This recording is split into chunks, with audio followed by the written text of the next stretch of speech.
માલ સામાન ભરેલું ગાડું રસ્તા પર જઈ રહ્યું હતું. બળદો ભારે ભાર ખેંચી રહ્યા હતા. રસ્તામાં એક ગધેડો મળ્યો. તેણે બળદોને કહ્યું કે તમે તો શક્તિશાળી છો, શંકર ભગવાનના વાહન છો, આટલો ભાર કેમ તાણો છો? ખેડૂતો તમને મારી નાખશે. બળદોએ પૂછ્યું, સ્પષ્ટ વાત કર. ગધેડો બોલ્યો, અમારા પર વધારે ભાર આવે તો અમે પાણીમાં બેસી જઈએ, આડોટી જઈએ, અને જો મીઠું ભરેલું હોય તો ઓગળી જાય. અમે નિર્ભાર થઈ અને આગળ વધીએ છીએ, તમે પણ એમ જ કરો.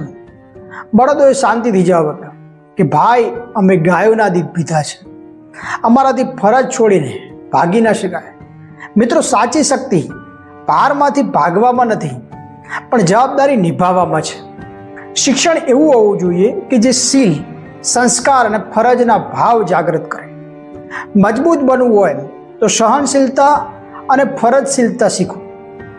અમુક આ વાર્તાની જેમ કામ ન કરે અને આખો દિવસ આચાર્ય સાથે ચાપલુસી કરતા હોય, પણ સાચો શિક્ષક ક્યારે એની ફરજ ના ચૂકે. એ બાળકો અને દેશ માટે હંમેશા વફાદાર રહે.